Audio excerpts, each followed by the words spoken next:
Written by Gergi Zefi. Israel has intensified its bombardment of Gaza City, mobilizing tens of thousands of reservists and turning the city into a hellish scene where the numbers of victims, especially children, are no longer news but cold statistics that are repeated day after day. In Gaza, the numbers have turned into mass graves. Over 19,000 children killed, hundreds of thousands displaced, hospitals functioning as morgues, and an entire city burning under the bombs of the Israeli army. Meanwhile, in the West Bank, Netanyahu's government has approved the construction of a massive new settlement, definitively cutting the thin thread of illusion for a Palestinian state. Europe is content with weak statements about violations of international law, while the United States stands with one hand on Israel's shoulder and the other on arms contracts. In this hellish scene, Donald Trump's voice is absent. He is silent, who a few days ago declared with his usual self-confidence, "I want to win paradise." But when we look at reality, it becomes clear that the word paradise was not at all a metaphor for peace or the salvation of humanity. Trump is not talking about the paradise of the little angels killed in Gaza, nor about the paradise of a world without war. He is talking about another paradise, more earthly, more cynical, about the cleansing of territories from Palestinians, and about his future projects on the Middle Eastern Riviera.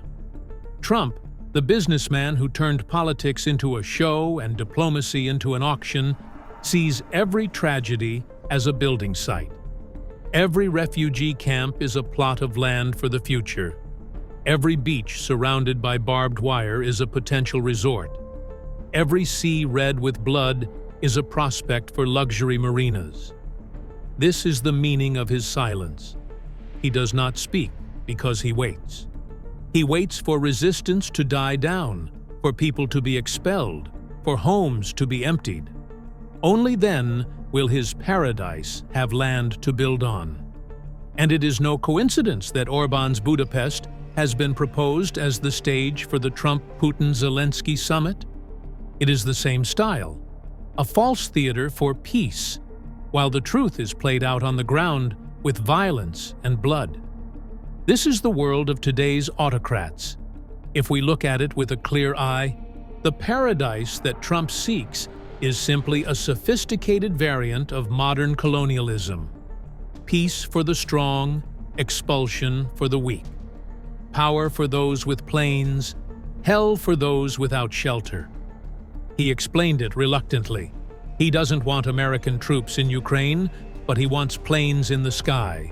He doesn't want diplomacy in the Middle East, but he wants a chance to add a historic agreement to his CV, while the reality is a humanitarian catastrophe. And finally, he is not the first to be silent on Gaza. The Clintons were silent. Bush was silent. Obama was silent. Biden was silent.